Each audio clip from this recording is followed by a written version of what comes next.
Good morning, good afternoon, and good evening, wherever you are, and welcome to this week's Introduction to Kubernetes. And today's instructor is going to be Luke, as usual. If you've been to one of these events before, you will know that. And we will give it a few seconds before we get started for real to allow everybody to get settled in and all the internet streaming that's going on all across the world to settle. Luke, how are you doing today? I'm doing good, thanks. I'm doing good.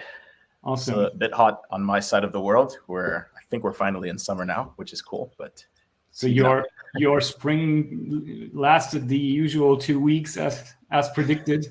Yeah, I still haven't figured out how long spring lasts for in South Africa. I just know it's very short. Yeah, all right, but well, summer not too bad. And you had your first public holiday barbecuing weekend the other week, right? Absolutely, that's right. That was last week Friday, Heritage Day, also known as Braai Day. Yeah, our barbecue season is coming to an end over here in the Northern Hemisphere, so I'm a little bit jealous about that. Yeah, we're just getting started. All right, let's see who we have. I see that we have 27 people here. Hey, folks, welcome.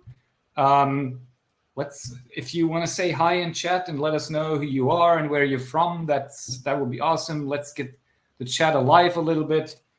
And while everybody does that, I would suggest we just get going, right? We have a lot of interesting content, and it is a bit of a tradition with this event that we're going over time. So I guess let's get started, right? Yep, absolutely. So I'm just going to quickly share my slide deck.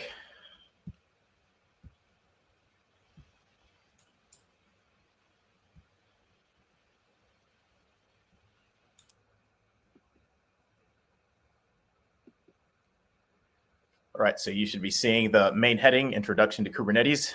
Once again, welcome to everyone. Thanks a lot for tuning in. Tim, can you hear me loud and clear? Yes, your audio is fine, and I also see the slides. Everything good to go. All right, perfect.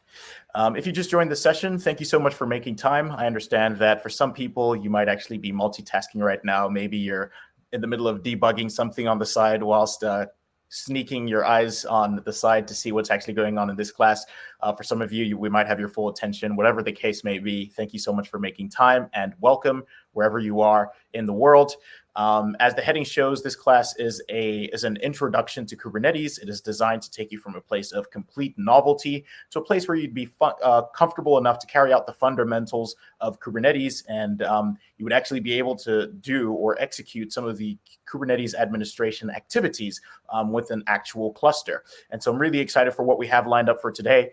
If you haven't already seen the active polls that we have, please do check those out. It's a great way for us to just get some insight on the level of experience that our different people tuning in actually have. So I've seen that some people have actually said that all they know about Kubernetes is its name. So that's totally fine. This is a safe space. You might even be a pro who's actually just here to brush up on the basics, or maybe you would also like to carry out some form of training, and this would be a way of helping you or giving you some tips.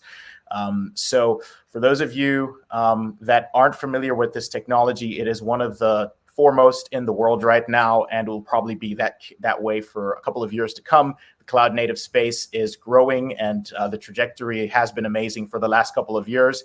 I like to check out the Stack Overflow survey results, and if you do that as well, you might have noticed that Kubernetes is ranked in the top 3 technologies amongst most desired or to be learned, as well as most popular amongst developers.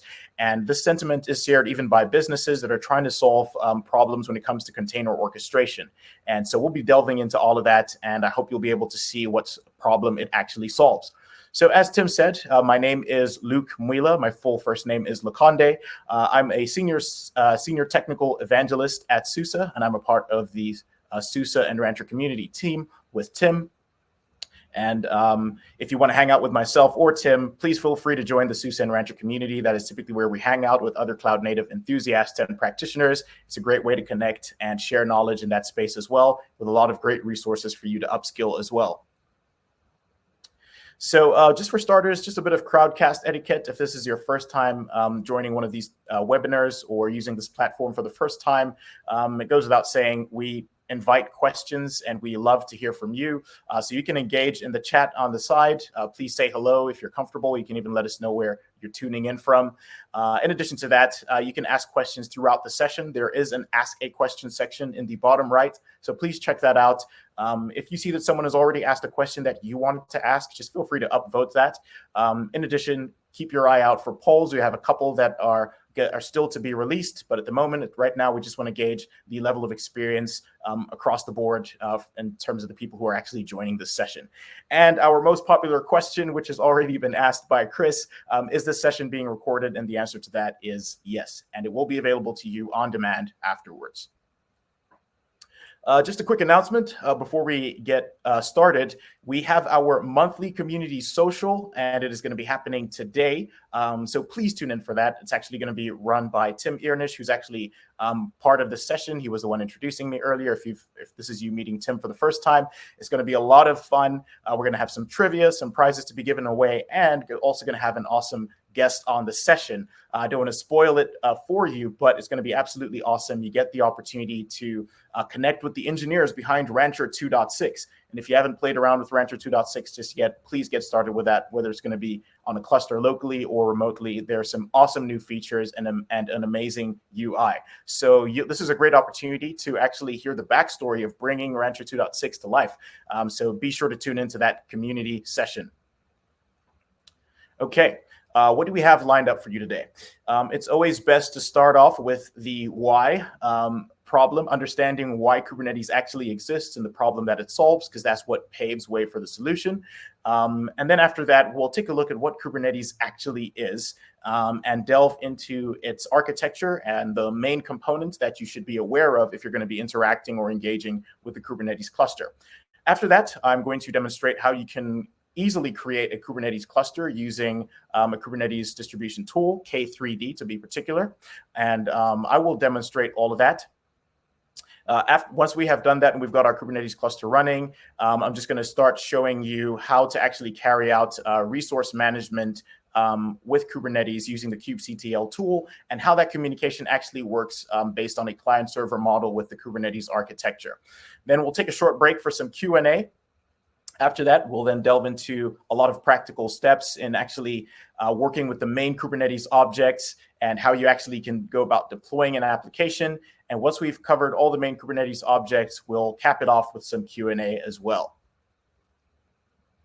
And just so you're aware, you might have seen this in the description, we do have some supporting material for this class, and there is a GitHub repository, the SUSE Rancher community GitHub profile has an intro to Kubernetes repo, and it has the source code for you to spin up a Kubernetes cluster with RKE. That is not the only way of doing it. In fact, that might be that's a slightly more complex way of setting it up. I'll be demonstrating an easier way of actually spinning up your Kubernetes cluster using K3D in this session. But please feel free to try that approach out. Is also a great way of doing it. At the end of the day, you still end up with a K8s cluster. In addition to that, there's a folder in there called manifests, and that contains all the Kubernetes files that I'll actually be working with in this particular session. So it's a great way for you to actually get hands-on and to replicate the same things that I'll be demonstrating to you in this session. So without further ado, let's get started. Why Kubernetes? Why does this particular technology exist in the first place? And the problem that is essentially being solved here boils down to application portability and availability. At the end of the day, we just want to make sure that our application is able to run well, to scale well, is easily portable, regardless of the environment that it's running in. And for the longest time, we've had this problem solved through the use of virtual machines. And virtual machines are an awesome technology. They're not going anywhere anytime soon. In fact, they work really well in tandem with containers. However, virtual machines do have a couple of cons that containers solve in a great way. And so containers were very revolutionary in solving the problem of application portability. And they have a host of benefits over virtual machines. And I've highlighted them over here in the green blocks on the right, such as container images have a much faster startup time than a virtual machine.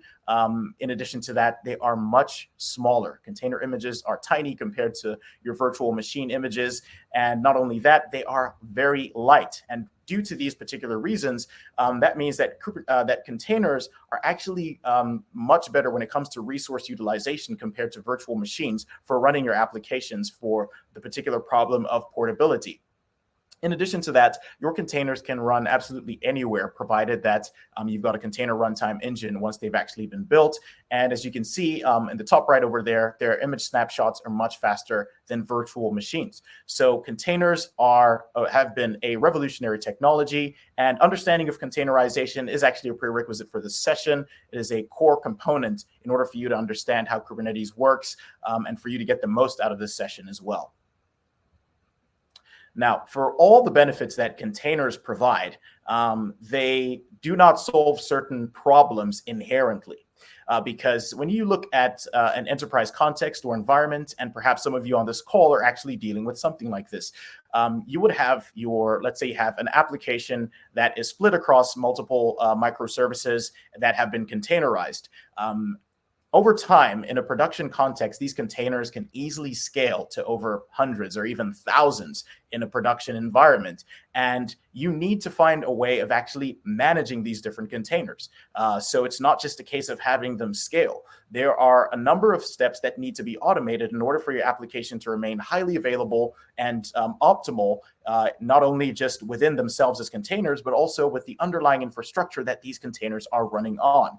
And so there are a couple of things that we would want solved in an automated way that containers do not inherently do for us, such as the deployment of images and starting up of containers. We want that to be solved automatically in an efficient way. Not only that, there may be situations where we have containers that need to be connected. And so we would also need that process to be automated. There are other moving pieces, such as the underlying infrastructure that these containers are running on. And we need both the containers and the underlying infrastructure to scale up and down in an elastic manner based on the traffic or load that our current environments are actually experiencing. In addition to that, we want to make sure that there's load balancing across our different services, and that we have an optimal way of actually having a robust network communication across the board in this type of environment. And all of these things are super important when you're trying to do things at scale and in a large enterprise context with your applications. And because containers don't solve these problems for us, we essentially need some kind of platform that will take care of all of these things as its responsibility in an automatic way. So if you think about physical containers that are used to ship things, that's a really good analogy for containers in and of themselves, because they essentially package your entire application with everything it needs in order for it to run, regardless of the environment that it'll be in. But now we need a crane-like structure that will manage all of these different containers, fulfilling these particular steps that I've outlined over here. And that's where Kubernetes comes in. So what is Kubernetes? It's that crane-like structure. To be specific, it is a container orchestration tool. It is an open source tool, and it was originally developed by Google, but has since been handed over to the Cloud Native Computing Foundation, who are now responsible for maintaining it. And so it fulfills all of those steps that I outlined earlier in an automated way. And it's built to manage workloads that consist of hundreds or thousands of containers. An example that I like to share is that of Niantic's Pokemon Go app. So Niantic are a gaming company, and they produced the application Pokemon Go. Some of you might be familiar with it. And I'm not sure if it's still a craze, but it certainly was one a couple of years ago. And I also played with it a little bit a couple of years back. But the main point here is that Pokemon Go was actually backed up by Kubernetes, and that its backend environment was actually running in this particular platform. And there was a point in time in which there were millions of active users on Pokemon Go, and the Kubernetes and the application was able to scale optimally because of Kubernetes. And so that's just an example of how powerful it is and what it can do for you in your particular context, depending on what your requirements may be. Okay, so next we're going to have a look at the Kubernetes architecture. And this is really important because if you're going to be interacting or engaging with Kubernetes, then it's really important to understand its core components. And also, just in the case, if you're fulfilling the role perhaps of a solution architect, it's still very important to understand what these pieces are. Now, the Kubernetes architecture can be boiled down to three main planes: the control plane, the data plane, and the worker plane. The control plane is the brain behind the entire operation of your Kubernetes cluster. The data plane is the memory or storage of your Kubernetes cluster. And thirdly, we have the worker plane, which is the body and is essentially responsible for running the application. So these three planes, the control plane, the data plane, and the worker plane, make up what is known as a Kubernetes cluster. And a cluster can be on a single device or distributed across multiple devices. So you could have a Kubernetes cluster running on a small Raspberry Pi, for example. Or it could be on a single machine. In fact, what I'll be demonstrating later will be a Kubernetes cluster running on my laptop. And that could be the same case for you, or it could be a virtual machine in the cloud or a server on premises. A very common pattern, especially in industrial settings, would be that of actually distributing these three planes across multiple devices. So you could have the control plane spread across 3 different devices, your data plane spread across 2 or 3 different devices, and the worker plane could essentially go from between one device to hundreds of devices, depending on what is needed for the application and how it will scale. Okay, so we've covered we know why Kubernetes exists now. We've covered what it actually is and its core components or its main architecture. And now we know what makes up a Kubernetes cluster. So hopefully the next time you're engaged in some kind of conversation with someone and they ask you what a Kubernetes cluster is, you'd be able to bring it back to those 3 main planes and share that information with them. Or perhaps you'd be the one jumping in on a conversation and you'd be able to understand and have more context now when you hear people talking about Kubernetes as a technology. But let's dive a little deeper with actually getting hands-on with a Kubernetes cluster. Now, you could do things the hard way in terms of building out your Kubernetes cluster because it is actually a robust, complex system. And Kelsey Hightower actually has a GitHub repository demonstrating how to actually set up Kubernetes the hard way. But you don't have to worry in case you're thinking, wow, like that's probably going to be very overwhelming. In practice, a lot of companies and teams are actually working with what are known as Kubernetes distributions or hosted clusters or installers, which essentially simplify the process of creating a Kubernetes cluster. Now, the Cloud Native Computing Foundation actually vets these particular distributions or distros, hosted clusters and installers to make sure that they actually meet all the relevant requirements for a specific version of Kubernetes. So you don't have to follow the arduous approach of actually setting up Kubernetes the hard way, unless you want to, which is great to actually understand all the nuts and bolts. But you also don't have to feel that you're being shortchanged if you go the approach of using distros, hosted clusters, or installers. It is a very common practice in production environments as well, and just in the development workflow as well. But what are Kubernetes distros, hosted clusters, and installers?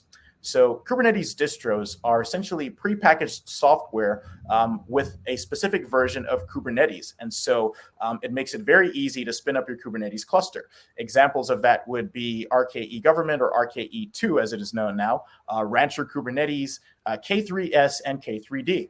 And we'll be taking a closer look at K3D shortly. And so K3s, to be specific, is actually a lightweight version of a Kubernetes cluster. And it's really easy to get started with a cluster if you use K3s. K3D is actually K3s, but running inside of Docker. And that's the one that I'll be working with. And I'll show you how easy it is to get started with a Kubernetes cluster so you don't have to do things the hard way. All right, and then you have what are known as Kubernetes hosted clusters. And these are also a very popular tool. Or tools rather. And examples of these would be Amazon EKS, Google Cloud's GKE, and Microsoft's Azure AKS. And there are multiple other ones provided by other cloud providers.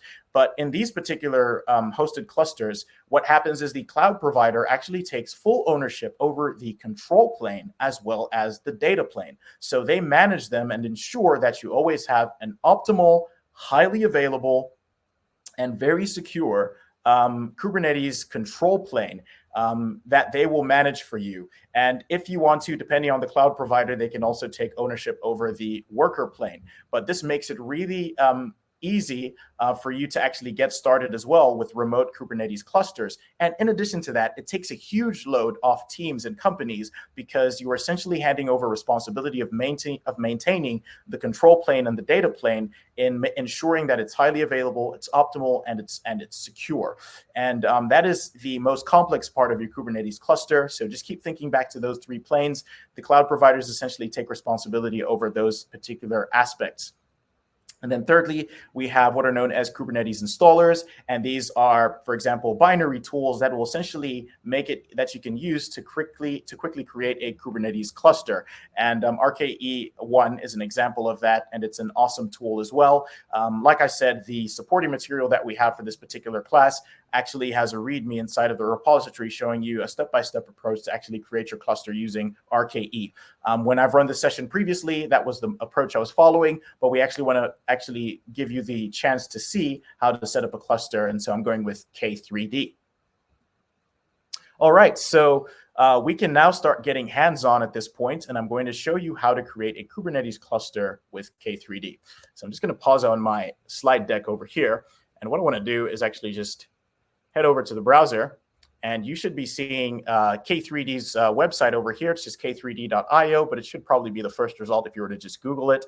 And if you just under the overview, you can actually just scroll down a bit and it'll show you the steps for installing it. And so I followed the approach of just running this curl command over here. So there's no mystical things that you need to worry about or a lot of subsequent steps that need to be carried out. You can simply run either the wget command or the curl command in order for you to install K3D. So I've already done that, and just running that command, there's no need to take you through the process of actually seeing that. And so I've got K3D installed, so I hope you can see my terminal now, and I'm just going to run K3D version.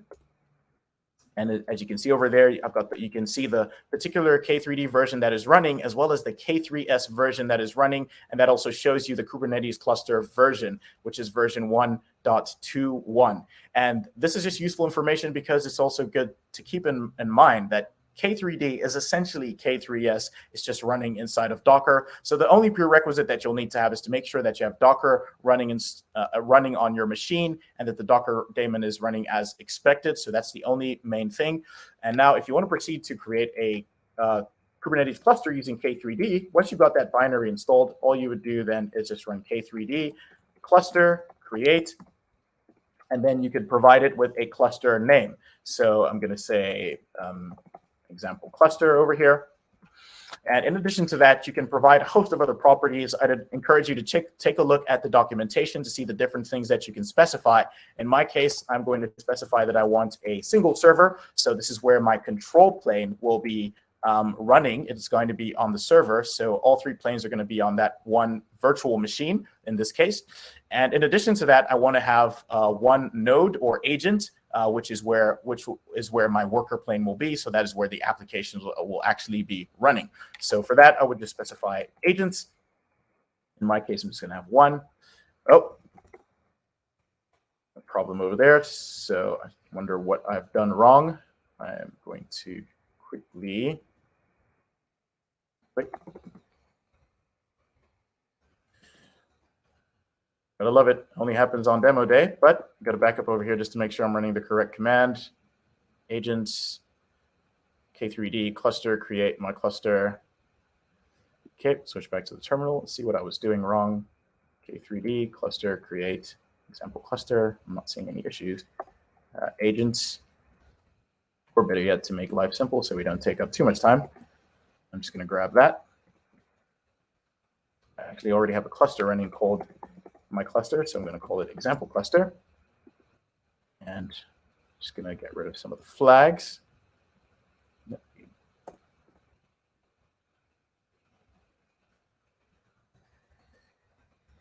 should be the trick.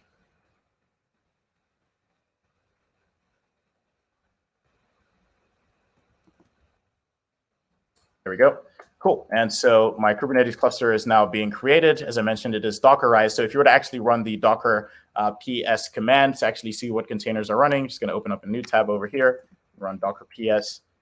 And you can see over there, I've got a couple of containers already running. And if you look at the images specifically, you'll see Rancher K3s over there. I actually have a cluster that was created a while ago, so that's why I've got a number of containers that are currently running. But I did want to take you through the process of actually creating one, hence me showing this over here. But so that we don't waste too much time waiting for this, because this might take a couple of minutes more, but shouldn't take too long, especially since I'm just creating a single server. 3 servers and 2 agents. This will be a pretty big cluster. But I've already got one that I'm currently running with. And so I'm using the kubectl tool, which is the official CLI tool, in order for me to interact with my Kubernetes cluster and to check what the current context is. And by current context, I simply mean I'm referring to my Kubernetes configuration file, and I'll touch more on that a little bit later. And inside of my configuration file, I have what are known as different contexts, which are essentially the information about different Kubernetes clusters stored locally and the relevant authentication information for any requests that I want to run or communication that I want to make with my Kubernetes cluster. And I will run config current context. You can see over there, K3D my cluster is the current context, and I'm going to run kubectl get nodes just to show you the number of nodes for this particular cluster. And it should return information based on the different virtual machines that are running for this particular one. I can see this one is still being created. So I will actually exit this step over here, because we already have one that we're working with. All right. So while that is happening in the background, we can actually proceed, but you don't have to feel shortchanged. We're going to be running a lot of kubectl commands. So I'm going to wait for this to execute. In the meantime, I'm going to head back to my slide deck, and then we can start taking a look at how what's actually going on over here when I'm running kubectl commands.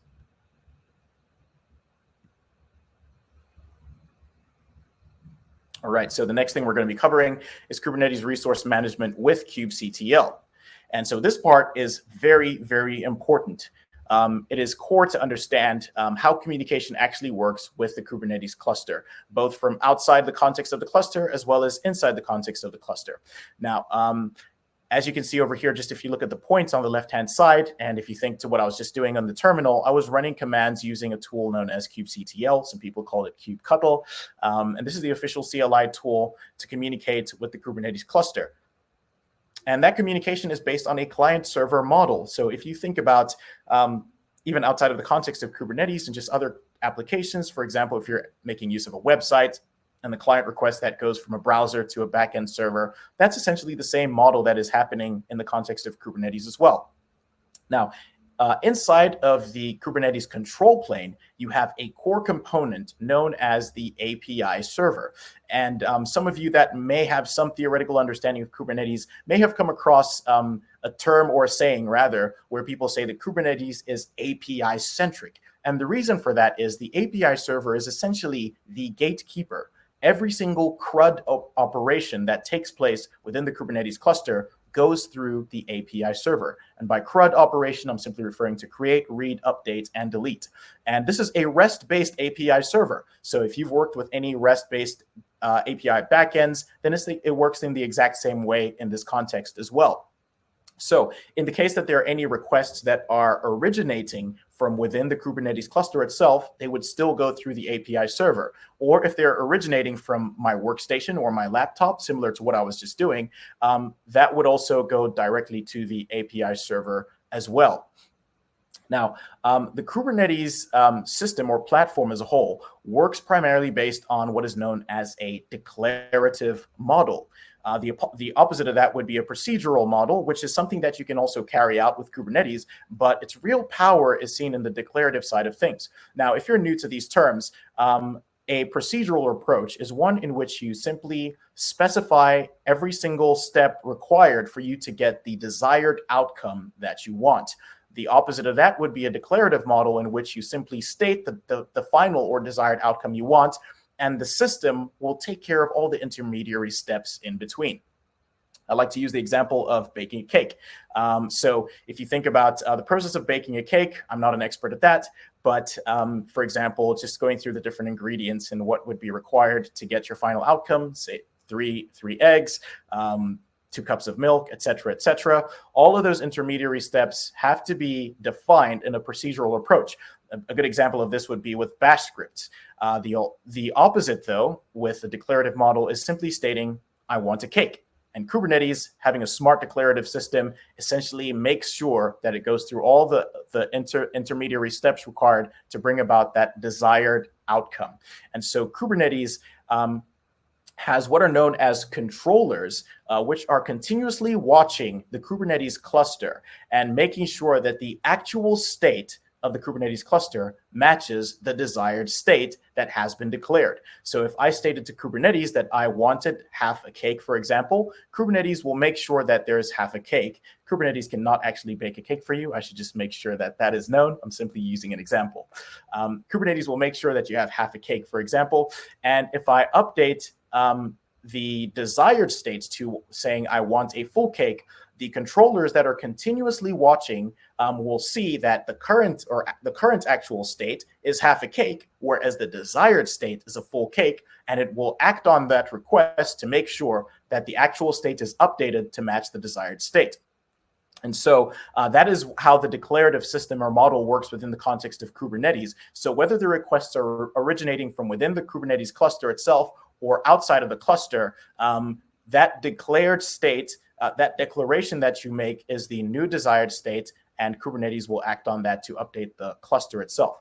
And so in my case, my laptop is my workstation, and the virtual machines have the Kubernetes cluster running on them. This model will work the exact same way, regardless of where your Kubernetes cluster is. And so using the kubectl command line tool, I can declare a new desired state, which will then be sent as a request to the API server, which will then carry out the steps that I just mentioned. Now, I should also state that with Kubernetes API server being a REST-based API server, you can also just run basic GET requests. And that would be like what I run when I run kubectl get nodes. And that's just fetching information about my Kubernetes cluster. How many devices do I actually have? Which is what that get nodes request actually is. And so kubectl is able to actually authenticate with the API server based on the cluster configuration information, which is stored in a cluster config file. So if you look at this diagram over here, you can see the arrow coming out of the workstation pointing down a little green block over there right at the bottom saying cluster configuration. And so that's a file stored on your workstation. And there are that configuration file can have multiple details about different Kubernetes clusters, which would be those separate contexts as well. Okay, so how do you go about declaring your state for your Kubernetes clusters? So you could do this directly just using the CLI tool and state that you want to create a certain Kubernetes object inside of your Kubernetes cluster. Now, the problem with that, if you think about this in the context of a team at large, it's going to be very hard for you to keep track of what you've actually been doing. And so a good practice, the optimal way of actually doing things is to make use of what are known as manifest files. And manifest files are basically just YAML configuration files where your declaration is actually specified. And so using the kubectl CLI tool, you can specify a particular manifest file, which will then be passed on as part of the the details of that particular manifest file will be passed on as part of the request to the API server, which will then act on your particular request. And so these manifest files have 4 top-level fields that are required, which are the API version, the kind, the metadata, and the spec. So the API version is a field which defines the API version number that this particular Kubernetes object that you want to create belongs to. In addition to that, there is the kind field, which just specifies the type of Kubernetes object that you want to create. And then third, we have the metadata, which is a field that contains properties such as the name or labels. And name here is an arbitrary value that you can provide for your particular Kubernetes object. In addition to that, labels are very key and important, and we'll look at why and how to create those shortly when we start exploring the different Kubernetes objects. And then fourthly, we have the spec field, which is typically where all the details of your container configuration actually goes. And so we're going to be working with manifest files. And as I mentioned earlier, the ones I'll be working with are stored in that same repository that we've shared with you, that is public in our SUSE or Rancher community GitHub profile. And you can make use of the exact same manifest files that are available in there. Okay, so we are going to take a short break just to address some questions. And so I am going to stop sharing my screen briefly.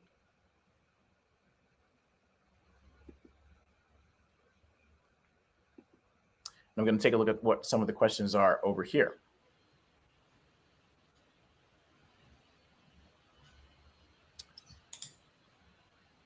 Hey, Tim, would you like to read the questions for me, or should I just go ahead and go through them one at a time?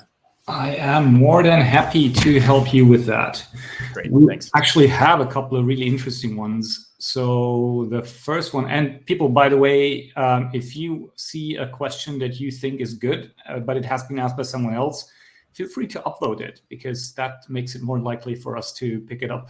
We sometimes have more questions than time allows us to pick up. So you really want to make sure the questions you care about most get upvoted. You can do that by just going into the Ask a Question pop-up box and clicking on the vote button that is next to each question. So the first question, let me see, I can't see. Oh, this is from Eduardo, is what is the difference or advantages K3D versus Rancher Desktop? That's a really good one. Yep, that's an excellent question. So K3D, as I mentioned, is basically K3s running inside of Docker. So it is very lightweight, and it is actually designed primarily for development. And now you can easily scale this to define the number of servers that you want, or the number of agents that you want to have running, to give you a very close similarity to what's actually going to be running inside of your, for example, let's say your production setup. So both tools are actually wired for development purposes primarily, and they're both geared to be give you a very lightweight Kubernetes cluster. And both, funny enough, make use of K3s. Rancher Desktop is essentially a wrapper for K3s as well, but it's running a single virtual machine. So if you want something super light, I would encourage you to probably go with Rancher Desktop. But if you want something just a little bit beefy, then you can go with K3D. But both of them solve that development problem.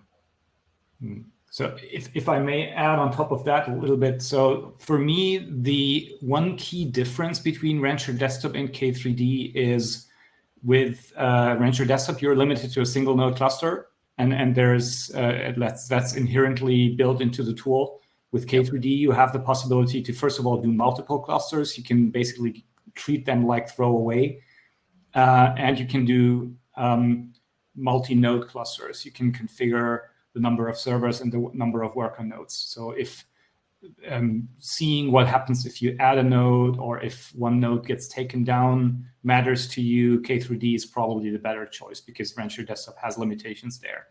The downside of K3D is that it runs in Docker, and that brings about a couple of networking particularities that you'll have to be aware of. For example, you may have observed in Luke's command that he had set up a few ports to be passed to the K3D command line tool. And that is, for example, if you want to expose load balancers, you have to know about that at the time you're creating the cluster. You can't actually do that after you've created the cluster. There would be lots more to talk about here, but there are a few trade-offs between Rancher Desktop and K3D that are important to be aware of. Absolutely. Just one last thing on that, obviously, is very, very important that Rancher Desktop actually uses containerd. So yeah, I see Simon Flad also added that. That's a really important difference as well. Right. All right. So the next question, I'm not quite sure if I understand it, but I'll read it to you. And Eduardo, I see that you are in chat. So if I don't get it right, please let us know, and we'll try to turn it around. So with the API flag, we can allow different cluster API ports. I think basically what I think he's getting to is, can we set up the Kubernetes API on a different port than its standard port with K3D? Right. So that particular flag is actually touches on, or I'm just going to touch back to what Tim mentioned as well, because K3s is running inside of Docker. That's actually just a way of setting up the ports for your local host, for example, to set up that port forwarding or port mapping on the specific port for to map to your Kubernetes cluster running inside of Docker as well, to basically map that over there. And it is possible to modify that. You don't have to run it on 6.445, if I remember correctly, is the exact value. 6443, I believe. Right. Okay. I would suggest we leave it there. We will be back with more Q&A later on. So people, please keep the questions coming. And if we haven't answered your questions so far, just stay tuned. We'll get to it towards the end. Absolutely. Just going to share my slide deck again.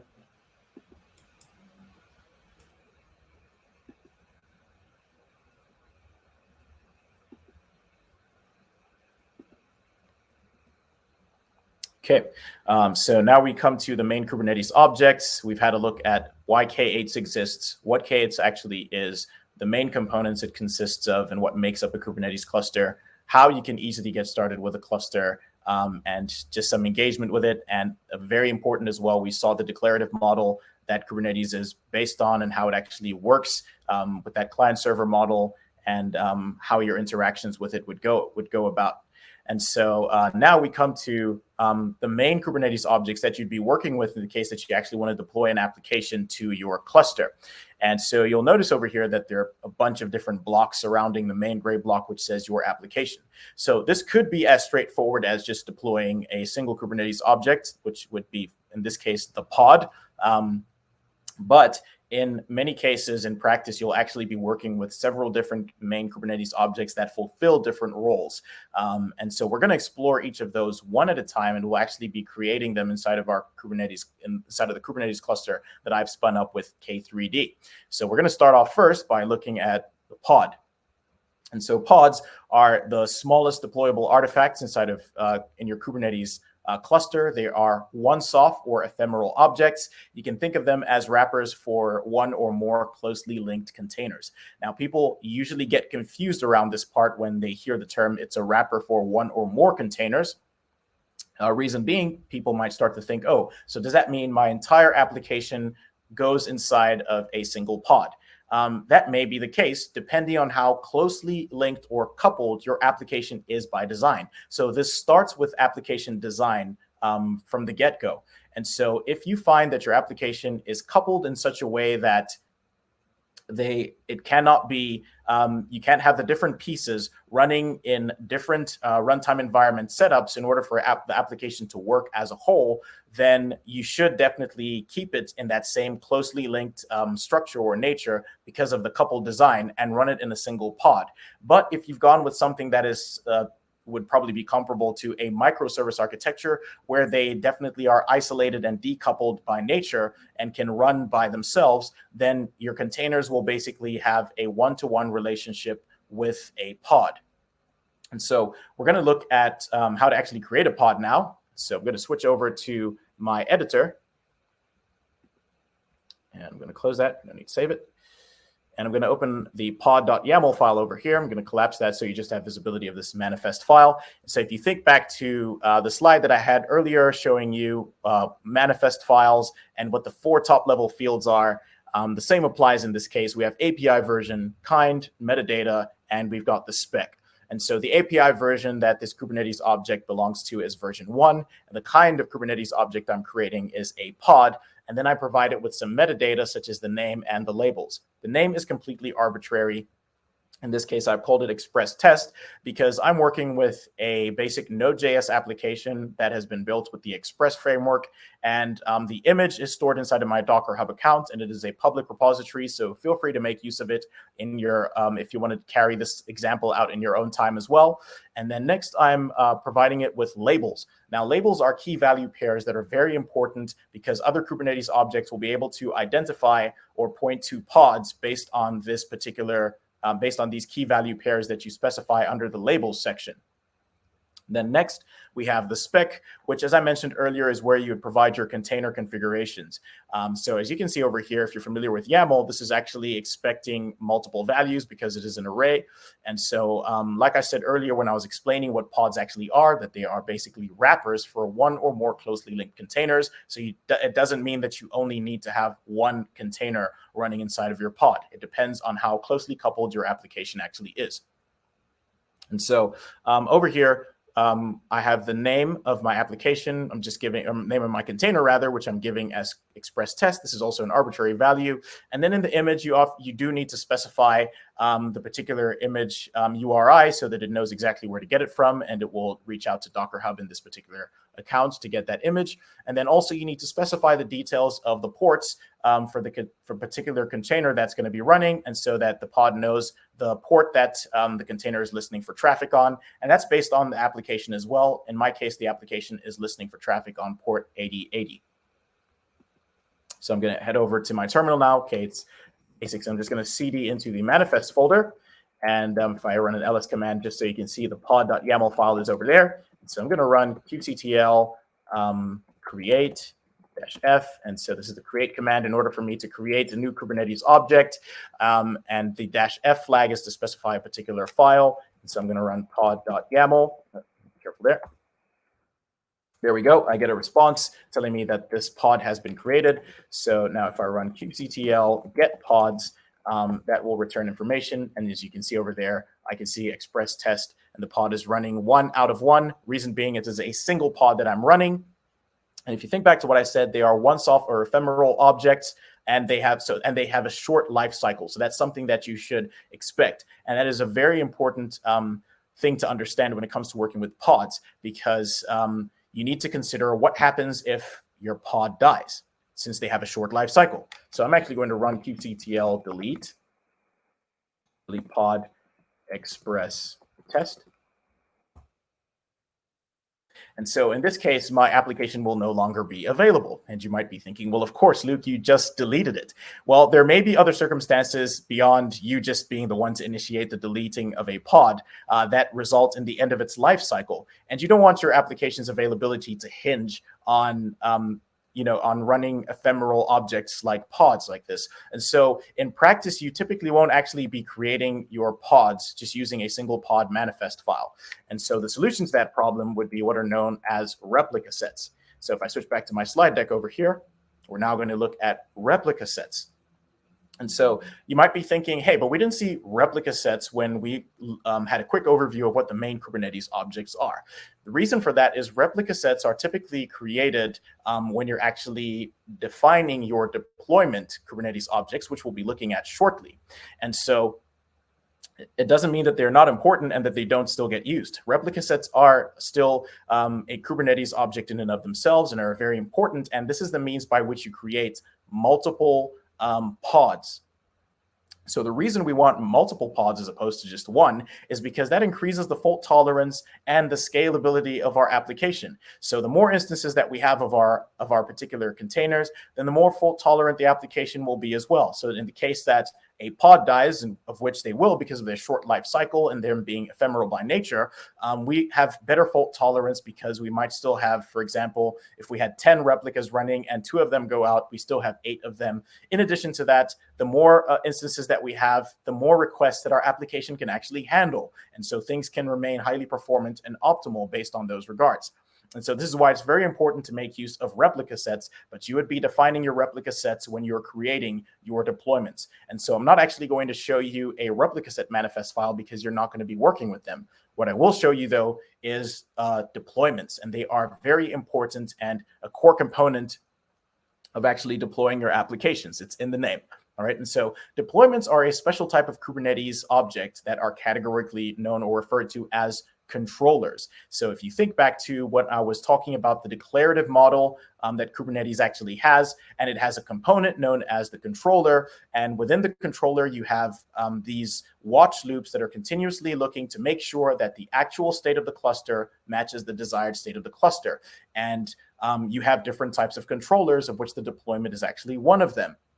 And so using the deployment, you can actually specify the number of pods using replica sets that you want to have. So you could say, I want 5 pods. And what the deployment Kubernetes object will do is it will make sure that you always have 5 pods running. So even if 1, 2, or 3 of them die, because it is a controller that is continuously watching actual state versus desired state, if you've declared inside of your deployment manifest file that you want 5 replicas of your pods, even if a couple of them die or for some reason all 5 of them go down, the deployment will make sure that 5 replicas of your pods come up to make sure you always have 5 out of 5 running. That keeps your application fault tolerant and highly available as well. Not to mention, deployments are very important as well for managing the release cycles of how your application is actually deployed into your Kubernetes cluster. And so depending on how you define things, the default is a rolling update, but you can actually make use of the deployment manifest or the deployment Kubernetes object to control how you want the releases to actually go. And so it will graciously bring down it'll graciously bring down pods that may be running a previous version and bring up pods that have the new version using that exact same model, where it will see the current pods that are running in the actual state have version 1, whereas the desired state now has version 2. So it will take care of that. It is responsible also for scaling of pods. So you can make use of the deployment Kubernetes object to scale your replicas from 5 to 10 to 20, depending on what your use case may be. And it's continuously monitoring them as you would expect to see if they are running or failing, and it will act based on that. And as I mentioned, it's also responsible for updates to the pods in the case that you have a new version for your application that needs to be rolled out. So now I'm going to switch over to my editor. And I'm going to open up the deployment manifest file. Just going to collapse that. And over here, you can see we've got the same 4 top level fields. We've got the API version that the deployment Kubernetes object belongs to. We've got our name for the metadata. And then under spec, we have different information over here. We only have our container configuration down at the bottom, but we've got some new fields or properties. We've got replicas, we've got the selector, and we've got the template. Let's deal with these one by one. So replicas, some of you might actually be thinking, I wonder if that's associated with the replica sets, and it absolutely is. So instead of defining replica set manifest files, you would simply make use of the replicas property over here to define the number of pods that you want to create using this deployment. In addition to that, we've got the selector.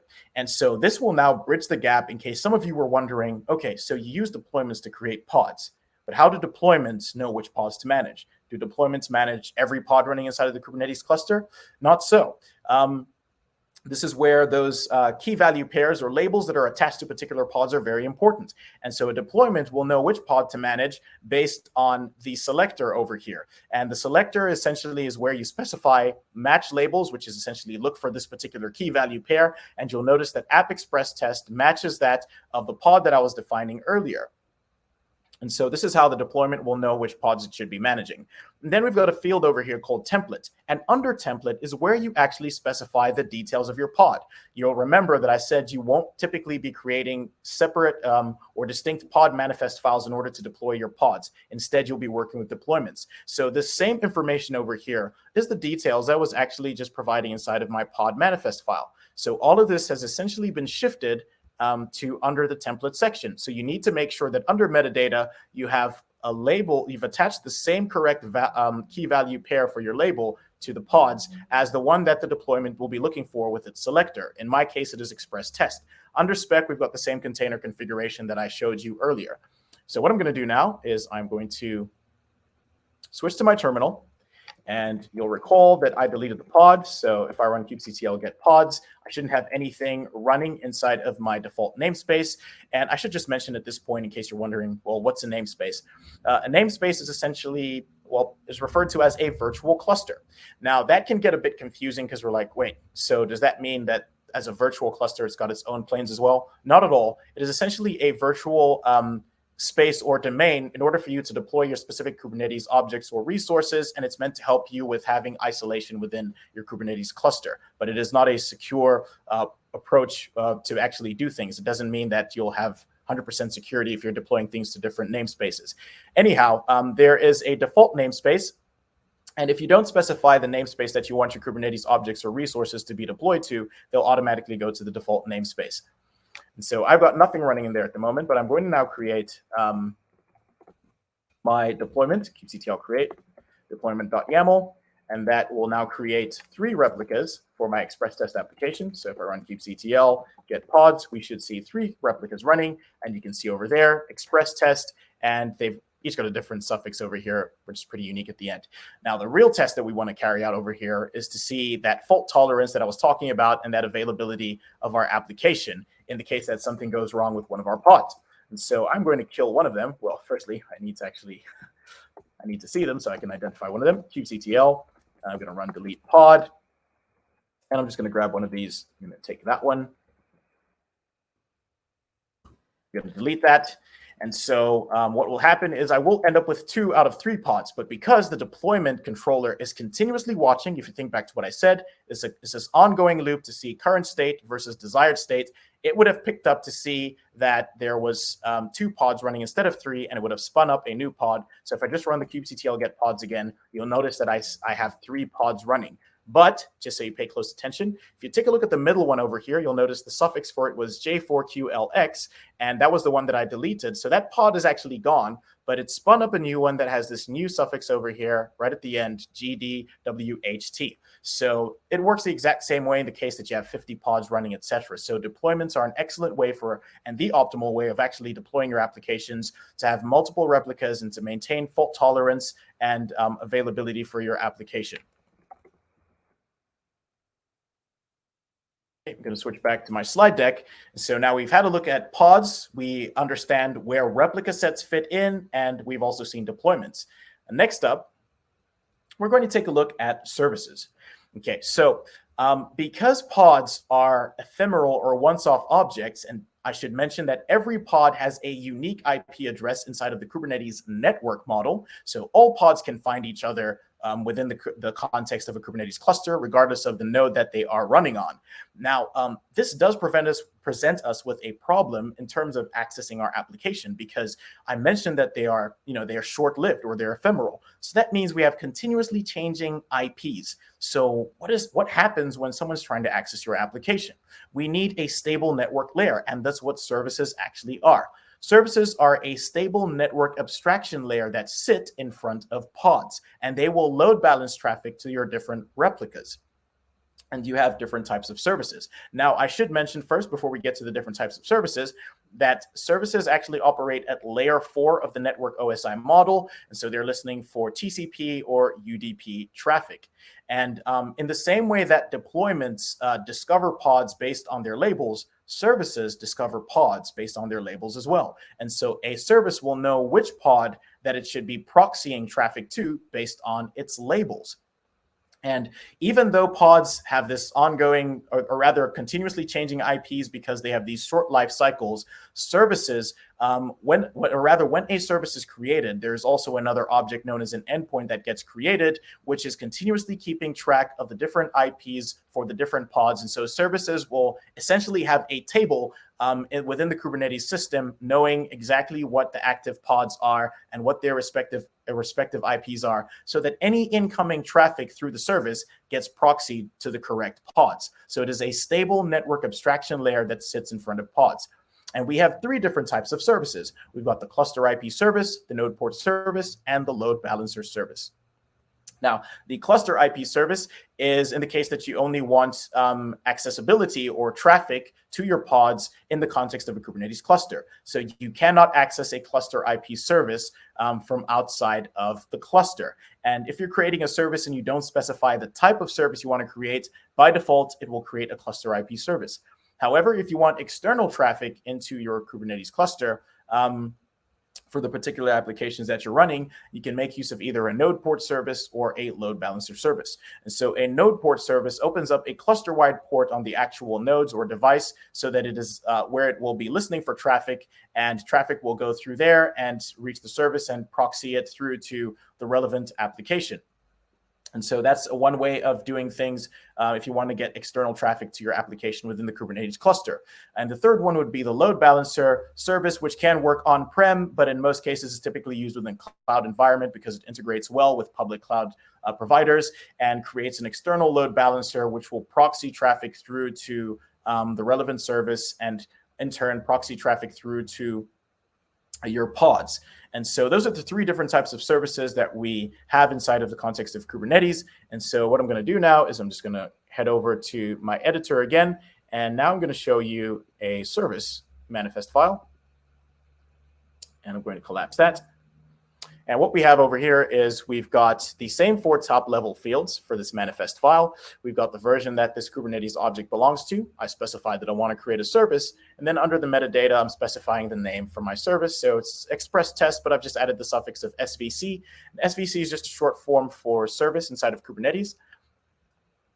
And then if you think back to what I mentioned about how services discover pods, they make use of that. They make use of a selector, and the selector is where you'll specify the key value pair for the particular pod that you wanted to proxy traffic to. And so as you would expect, I have app express test here because that is the key value pair for the label attached to my pod that is being managed by the deployment. And then you heard me mention earlier that the type of service has to be specified as well. Otherwise, if you don't, it will create a cluster IP service by default. If you want external traffic to come through to your application, you would create a node port service or a node port service or load balancer service. In my case, with the virtual machines running, I'm going to create a node port service. And under the port section over here, this is very important. A service is a load balance. Each one of them fulfill load balancing roles, and it is also a network layer by itself. So you also need to specify a particular port for your service where it should be listening for traffic on. And then because it proxies traffic through to the pods, you also need to specify the target port that it should forward traffic to. So a service as a network layer should have its own port that is listening for traffic on, and you also specify the target. So as I mentioned earlier, services listen for traffic on the 4th layer of the network OSI model, just specifying TCP over here. And I specify that the service port, so when you just add this property called port, this is the service port. I'm basically saying that it should be listening for traffic on port 8080 for the service, and it should forward traffic to port 8080. So the target port, and 8080 in this case should match what your application's port is, the one that it's actually listening for traffic on. So in my case, my Node.js Express application is listening for traffic on port 8080, which is why I've specified this over here. And so the process of creating a service would just be similar to the others. Create the -f flag over there, service.yaml. So I'm going to run that command to see if the service has been created. kubectl, and I'm just going to run get services. We should see the different services. And as you can see over there, we've got express test SVC. The type is node port. I've got my cluster IP, external IP field, and you'll see ports over here. And so that's the service ports. And then over there is the node ports that has actually been opened up. Now, before we try out accessing our application, we'll actually do that with the ingresses instead, because I want to make sure that we definitely have enough time to go through everything in good time, as well as carry out the Q&A section right at the end. What I'm going to do is I'm going to head back to my slide deck. And now we're going to move on to ingresses. This is just a diagram to show you what I was referring to when I mentioned the different types of services. So on the left side over here, we've got the node port service, just to show you it physically opens up a node port rather, which is where there will be exposure for traffic to come through. And then the network abstraction layer being the service proxies traffic through to the pod. We've got our cluster IP over here. And then remember, this is just in the context of a Kubernetes cluster. If you're going to be using cluster IP service, no external traffic can come through. And that's associated with the local Kubernetes DNS. Same thing, forwards traffic through to the service. And then the pod. And in the context, if you're going to be using load balancer, it'll set up an external load balancer, which will be listening for traffic and forwards that through to the service within the context of the cluster and through to the pod. Now, services are great, but they do have a couple of shortcomings because they only listen for traffic on layer 4, so TCP and UDP traffic. But applications vary. That may be sufficient only to some degree. If you're dealing with an application that needs to listen for HTTP traffic, then you kind of have a problem. So that's one issue. We need to solve the problem of listening for HTTP traffic for our applications. And not only that, as the number of services inside of our Kubernetes cluster grows, we want to have an optimal way of actually proxying traffic through to these different services in the same way that we would, for example, with an Nginx virtual proxy. So you would define different kinds of routing rules, which will the Nginx load balancer would essentially be listening for traffic on, and then based on the routing rules and the request that is coming through, it will then forward that to the relevant upstream server. So we want to have complex routing rules that we can't make use of in the context of services, and that's another issue we want solved. And then third, this is now just dealing with more of the shortcomings with load balancers. So some might be thinking, well, okay, in the context of having multiple applications, does that mean that we just keep creating node port services if we want to have external traffic? That creates a security issue because you're opening up more and more ports on your underlying nodes, and that's going to be creating a serious security risk. And so you don't want to be managing things in that way. In addition to that, in case you're thinking, well, I guess I'll just go with the load balancer. So you heard me mention earlier that load balancers are typically used in the context of a cloud environment. So it will integrate with your specific underlying cloud provider and create an external load balancer. But every load balancer costs a certain amount of money. So if you're going to be running, for example, 50 or maybe even more applications, or even if it's just 10, you're going to have a load balancer for every one of those applications, and that will quickly become very expensive. So we want to solve these different problems from HTTP traffic. We want to have complex routing rules in place for proxying traffic through to our upstream service, and we want to have a secure approach as well for exposing our applications. And then lastly, we want a cost-optimal way as well. And that problem is solved by ingresses. So ingresses are a distinct Kubernetes object as well in and of themselves. And the way ingresses work is they set up a single load balancer. And so you're not going to end up with multiple load balancers. So there's a single load balancer that will forward traffic through, and then it will be managed by this virtual proxy, which is your ingress, and which will have specific defined routing rules based on your different applications. So your applications are still exposed using services. And so inside of your routing rules, you would define where which upstream server or service in this case, which is what your upstream servers are, the traffic should be forwarded to based on the request that is coming through, and then and then the service will lastly in turn do its job of load balancing that traffic and proxying it through to the relevant pods. So it goes from external load balancer to ingress, which will have the routing rules, forward that traffic through to the relevant upstream server or service, and the service will then forward that traffic through to the pods. And I should mention that ingresses are not deployed in isolation. You would need, as a prerequisite, to deploy what is known as an ingress controller. So there's that term again, in case you're wondering, controller. So the same way that a deployment manages pods, your ingress controller would essentially be responsible for the ingress objects that you create as well. And there are different types of ingress controllers that you can work with. The Nginx ingress controller is a very popular one. And in some cases, you might find that you're working with a Kubernetes installer that will actually, by default, spin up a Kubernetes will come with an ingress controller already installed. So for example, RKE comes with Nginx ingress controller installed. So you just need to get started with creating ingresses, but K3D and K3S come with traffic installed. So in my case, that is what is already there. So I just need to create a Kubernetes ingress object, and that will be managed in that same sense. So what I'm going to do now is I'm going to head over to my editor. I'm going to close this.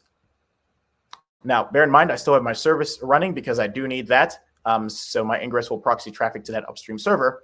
And now over here, we've got our ingress object being defined inside of this manifest file. And I've got these 4 top-level fields. We've got API version, kind, metadata, and spec, which we are used to at this stage. And so I'm defining the kind, which is an ingress, and you'll notice the API version as well as part of the networking K8s.io version 1. And then in case you might be thinking, does an ingress controller manage an ingress based on labels as well? That is not the case.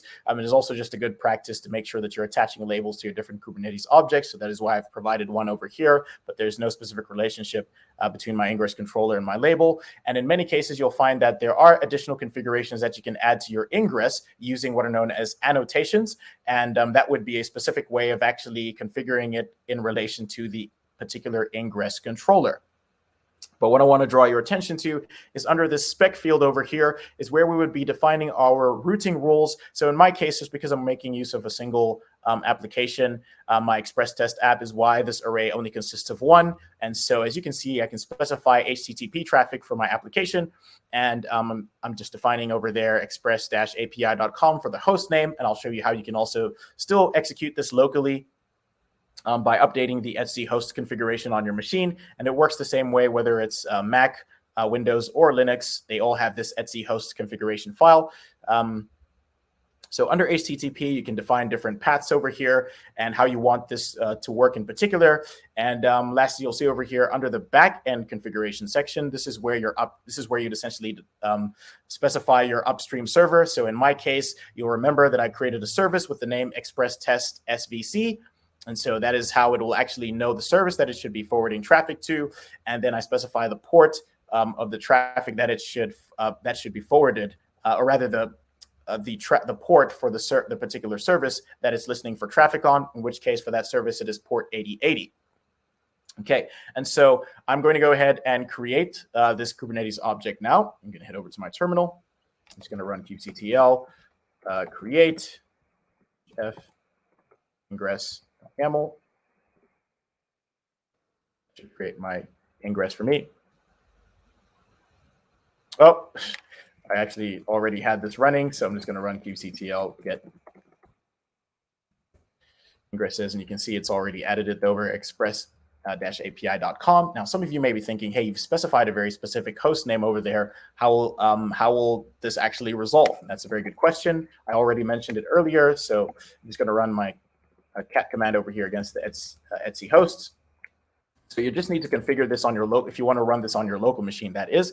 And you'll notice over here, I have express-api.com, and that is associated with the particular local host, so that when I run this, that is where the traffic will be resolved to. Now, bear in mind that this will vary depending on your Kubernetes setup as well. In my case, and Tim actually mentioned this earlier, because my Kubernetes cluster is running inside of Docker and I have to set up additional port forwarding, and I make sure that there's port forwarding happening from a local context to inside of my Kubernetes cluster running inside of Docker. That is why I'm using this particular IP address for my local host. You could actually be running your Kubernetes cluster on virtual machines, in which case you might have dedicated IPs for those particular VMs. And in that case, you would simply make sure that you update that to the relevant value so that it still resolves if you run things that way. So what I'm going to do now is I'm actually going to switch over to my editor. And I'm just going to open a new tab over here. And I'm going to create express-api.com, and just need to specify port and run that against the endpoint. This application has a single endpoint, which is test. And as you can see over there, I get the response simple node app working. So our application is now accessible, and I can use this with HTTP traffic through the browser as well. And that kind of brings things full circle with our applications. If you think back to the different Kubernetes objects that we're actually working with, we are working with pods, just that they're being managed by the replica sets, which we're defining inside of our deployment. In addition to that, so we've got pods, we've got replica sets, we've got deployments, we've got a service that is running, and we've got an ingress in order for things to work holistically with this particular type of application that we're dealing with. All right, so I'm going to switch back to my slide deck. I'm just going to open that over there. So now this is going to be the last section that we'll actually cover before we cap things off with another Q&A section. And now that we've actually made deployed our application and it's available to us and we can access it, a common practice when you're actually deploying applications is to work with different environments such as dev, staging, and production. And you will want to provide specific configuration data to control how your application is going to behave in those respective environments. And so ConfigMaps and secrets are a way of actually storing configuration data inside of your Kubernetes cluster. And so ConfigMaps and secrets work the exact same way. They will both give you the opportunity to create key value pairs of this configuration data that you want to provide. The main difference is in the name. So some of you might be thinking secrets are probably for sensitive data, and that is correct. And so we're going to now take a look at how to create config maps and secrets and how you can expose them and make them available for particular containers at runtime by referencing by creating environment variables and referencing the config maps and secrets inside of your manifest files as well. So I'm just going to switch over to my editor. I'm going to close that, and I'm going to open the config map manifest file, the secret manifest file, and this manifest file over here. Wait, no, that is not the one I want. Not env pod. Correct. I'm going to collapse that. Great. Let's start off with the config map. And bear in mind, once you get the concept of how this actually works with just one of them, you basically understand how the other works as well. So we've got 3 of the 4 main top level fields that we've been working with, but now we have data as opposed to spec. And data is where you'd specify your different types of key value pairs, and you can provide a lot of key value pairs. I'm just making use of one over here, but you can provide different types of values as well. It doesn't just have to be a text or string in this particular case. And so I'm just giving my config map a name, my config map. In addition to that, my key is key1. Again, this can be an arbitrary value. Your keys don't have to have the name key or the text key in it. I'm just calling mine key1, and then the value is join the SUSE and Rancher community. In addition to that, we've got our secret over here, and you'll see a lot very similar kind of structure to this particular file. You'll notice, though, that there is a type property that is added over here, and that's because you get different types of secrets.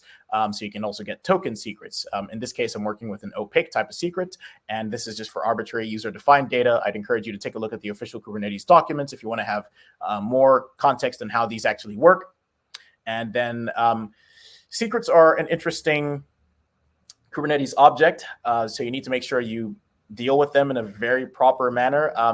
They're not the most secure by nature, so a good practice is to actually base64 encode them. But even when I say best practice, you should probably find more optimal ways for how you're going to have your secrets. You can also make use of secrets outside of the context of Kubernetes and have those pulled through to the context of Kubernetes, which is a really good practice. So you can make things of like HashiCorp Vault or AWS's Secrets Manager.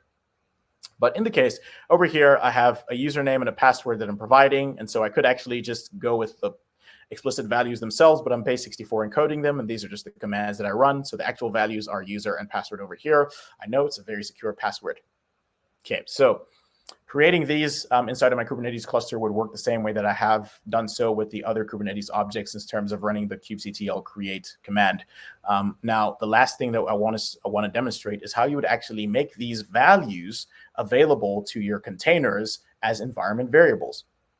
So over here, I have a basic pod manifest file. So you should be familiar with the different things over here. You'll notice that there's a different name in this case, so there's just no clash with the ones that I've already created. And under the spec container section is what I want to draw your attention to. Let's start off with looking at the environment section over here. And so this is where you define your different environment variables. Use expected as an array because you can have several environment variables. And you start off by defining the name of your environment variable. So I've given one config map var. This is a very arbitrary value. Similarly, I have secret var over here. You could name this anything. And you could also, this could be, a different value. But in my case, I want to specifically get the value from the config map. And so I'm defining the value from property and then config map key ref. So this is what you would use in the case that you want to get a value from a particular config map, in which case you need to specify the name of the config map and you need to specify the key so that it knows the value that it should be referencing. Secrets work in the exact same way, except you would be making use of the secret key ref. And in that way, you just specify the name of the secret and the key for the particular value that you want to get. Now, how will I know that this is actually working? Now, we could just shell into our container to make sure that that is running as expected, and then just run an echo command to see if I'll be able to access, if I'll have access to these, the values of these as their environment variables. But what I'm doing is I have a command over here that's going to run inside of my container. It's a basic echo command, and I just typed out over here config map, and then the name of the environment variable. So this should actually give me the value for key 1. So if you remember what that is, so this should print out text, join the SUSE and Rancher community. And then secret has the environment variable secret var, and the key is username, which if you think back to, if you remember what I showed, it's actually the value user. So I'm going to now create these 3 manifest files. It's going to run kubectl, create. I'm going to chain these, config map, secret.yaml, and lastly env pod.yaml. See, each of them has been created. So I'm just going to run kubectl logs against env pod. And as you can see over there, config map and the environment variable value is correct. Join the SUSE and Rancher community, and the same goes for the secret over there. So that brings us full circle. So we have now seen not only why Kubernetes exists in the first place, we've seen what Kubernetes actually is. We've seen the main components that its architecture consists of. After that, we took a look at how Kubernetes clusters are typically created and the different approaches that you would be taking. And I showed you how you can do that making use of K3D. After that, I showed you this the model of the API server, which is really important because all the CRUD operations, whether within the cluster or outside of the cluster, go through this main central component. It is the core component of your Kubernetes cluster and the control plane. And how the declarative model actually works over there. And then we explored how you would basically be declaring your desired state with manifest files, even though you can do this using the CLI. But in most cases, your manifest files will be stored in a GitHub repository. And you also have other tools like Helm, which is actually a package manager for your Kubernetes resources or manifest files. But this is a basic class, so we're going to focus on the manifest side of things. And then we actually went through these different main Kubernetes objects, from pods, replica sets, deployments, services, ingresses, ConfigMaps, and secrets. So now with this information, you can actually get started with creating a Kubernetes cluster and actually deploying an application. You can have multiple environments running inside of your Kubernetes cluster, and you would drive the behavior of the application in the different environments using ConfigMaps and secrets as well. So what I'm going to do now is I'm going to stop sharing my screen. And we can touch on any last pods. You see my head is still in Kubernetes. Any last questions that need to be covered?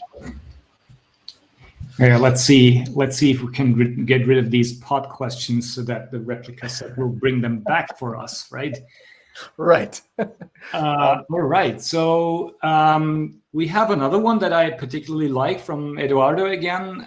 So he is asking if K3s is a good tool for edge environments in an industrial, in an Internet of Things context. What's your take on that? Yeah, absolutely. That is an excellent question. And this is something that a lot of, this is actually something that's in practice. It's not just a concept. K3s is lightweight for this very reason, for those kinds of edge cases. And so you might have heard me mention earlier that you could have an entire Kubernetes cluster running on something as small as a Raspberry Pi. And so that would be a really good example. So you can run K3s on a Raspberry Pi or other IoT edge cases. This is what it is designed for. And that, if you want to think of other industrial examples, if you've got, for example, a truck that has some kinds of devices on it, really tiny devices, you could have your Kubernetes clusters running on those, or those could be the edge nodes that are being controlled by another control plane. But K3s is a really good solution for that. And bear in mind, just because it's lightweight, that doesn't mean that you can't use it for really robust solutions as well. Awesome. Thank you very much. And I do want to mention that I've just turned on 2 more polls in the poll section. We would like to understand a little bit better why you're here, because we make certain assumptions on why people would come to a class like this. And we want to know if these assumptions are correct, because it, of course, influences the way we do these classes. So please let us know what your motivation was, why you came to this class today. And of course, it's not always the same, right? Sometimes our audience is leaning a little bit in that direction, and sometimes it's a little bit in another direction. So we really would like to hear from you and get to know your motives a little bit more. All right, let's keep going with the questions. The next one is from, oh my God, this is one of the names that I'll most likely butcher if I say it, so apologies for that in advance. From Mohorelian, do you have a preferred or recommended container engine to use with Rancher using Ubuntu hosts? Right. So not specifically for Ubuntu hosts, but I would say, a container engine like Containerd is very good. In fact, that's the direction that Kubernetes is actually going in. Previously, Docker was the de facto one, but now it is Containerd. So if you haven't really worked with Containerd, I'd encourage you to be setting up your hosts in that particular regard with Containerd. That doesn't mean that Docker is obsolete. You can still do that, but the current trajectory is with containerd. So that would be my response to that. All right. Yeah, that's what I would have said as well, particularly given that the main project is taking that direction. I guess that's a very good reason to look at it. Yep. All right. So the next one is a replica set like a restrictive deployment? So I'm not sure what Eduardo means with restrictive here. Eduardo, if you are still here, maybe you want to clarify that for us in chat, but let's see what we can make out of this. Yeah, so replica sets are a distinct Kubernetes object, and they're also the way or the means by which you would actually be defining the number of pods that you want to have running. Okay, so they are not a type of deployment. Deployments are a distinct Kubernetes object as well, and they're a controller. And so you want deployments to manage your pods. And as part of that, they'll also be managing the replicas. So replicas are the process that you'd basically be using to define the number of replications or number of instances for your particular pods. So if you want to increase the number of replicas for a particular pod, you would still use the deployment object for that as well. Replica sets are not typically created with their distinct manifest file as well. Right. All right. Thanks for that. Oh, that's a good one. Manoj is asking, what is Helm? Okay, yeah, great question, Manoj. Yeah, you probably heard me mention that. So some of you might even have been picking up on this as I was deploying it. You might have been thinking to yourself, my goodness, this is an arduous approach. It's a basic application that Luke is deploying to his cluster, but he's having to keep running kubectl with this manifest file and then that manifest file and that manifest file. So Helm is a package manager. And the same way that package managers work in other situations, where instead of having to deploy or work with several different pieces of software, you have a manager that will essentially group all of these different things. So Helm takes care of that. It actually takes care of grouping all of the resources for your application, and you can actually deploy your application with a single Helm command. And it's a great way for also managing releases and rollbacks as well. So I'd encourage you to check out Helm. Just Google Helm and check out the documentation in detail. But the important thing is to understand that it is a package manager, the same way you'd work with other package managers, like whether it's NPM or other contexts as well. And the problems that they solve, Helm is solving that same problem when it comes to working with huge applications that have multiple manifest files. Exactly. All right, I guess we have time for one or two more questions. So folks, please make sure to vote on the questions. The one that has the most votes at this point is it advisable to scale monolithic apps using Kubernetes, or is it best for microservice architecture? I mean, is it worth implementing monoliths, I guess, using K8s? Yeah, and that's a great question. Now, look, I don't necessarily agree with people that equate containers with microservices. They're not the same thing. But because of the design of microservices and how they're these essentially a modularized application that is isolated, it works very well to be containerized. And so they complement each other. So a microservice architecture is definitely complemented by the Kubernetes architecture and the way it works. So if you think back to when I was talking about pods and that one-to-one relationship with decoupled applications, they're very complementary of each other within the ecosystem, which is why you might hear sometimes people talk about containers, microservices, and Kubernetes in the same breath. That doesn't mean that you can't have a monolithic application. You just really need to understand the design of your application and how that will translate to pods, which is where your applications are going to be running. And I guess it's kind of an underlying assumption in the design of Kubernetes that the thing that would get run on it is built according to microservice principles, right? Yep. That's where Absolutely. Much of the conceptual design of Kubernetes basically comes from. Doesn't mean that it can't be used in other ways, but that's kind of what the creators had in mind when they designed it. Yeah, absolutely. All right, let's see. Here's another one that I think is interesting. What is your opinion about databases on K3s or K8s? I guess that is as an application that's running on it, Sure. not necessarily the underlying one, which is another interesting discussion. Yeah, absolutely. So yeah, whether K3s or K8s, which is still just Kubernetes as a whole, you can run your database application inside of a Kubernetes cluster. Now, maybe you asked this question because you heard me mention that pods are ephemeral objects, and so they're once-off. So it's going to be a problem if you have a database running inside of a pod and whoop, disappears, right? So you have a Kubernetes object known as stateful sets. And so that is the type of Kubernetes object that you'd be making use of for in a non-ephemeral situation where you want long-lasting data and to be making use of things like volumes as well for storage purposes. So stateful sets are the way to go if you're going to have a database application that you're going to be working with. Awesome.